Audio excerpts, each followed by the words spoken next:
Okay, today I want to talk about religion and mediumship, or mediumship and religion. They're not so much as in conflict as you might think. I didn't know this when this world first became apparent to me, the world of mediumship. There are what are called spiritualist churches, mostly in the United Kingdom, and there are hundreds of spiritualist churches in the United Kingdom, and they embrace mediumship. They actually will have a service, and then at the end of the service, they do a mediumship demonstration. That's a normal part of a spiritualist service. It is so common in the United Kingdom that there are laws that are governing the fees that people charge for mediumship and how to get refunds. In the United States, back in the 1800s, about 10% of the US population were spiritualists.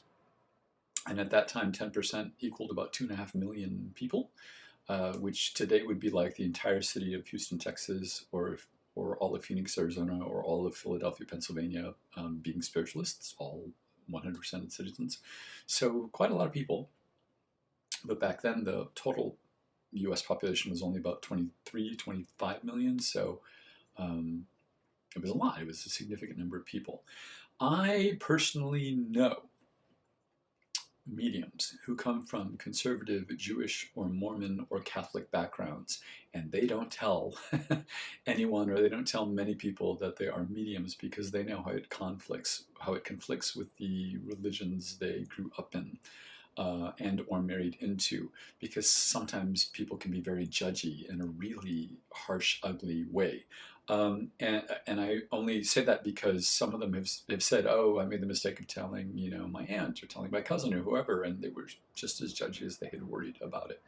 So some people do keep that a secret, and some people of various religions do see mediumship as a bad thing, because they do believe in an afterlife. It's not like an atheist where they don't think it's possible because there is no afterlife.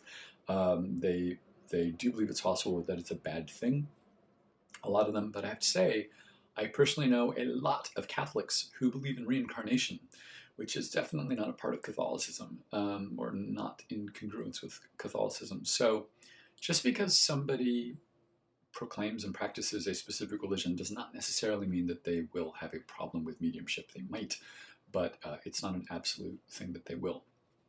And I guess the point of this video and what I want to say about it is, first of all, you don't have to choose between mediumship and religion. Your own, if you are medium or not, whether you go to a medium or you are a medium, you don't have to choose between your religion and mediumship. They don't have to be in conflict.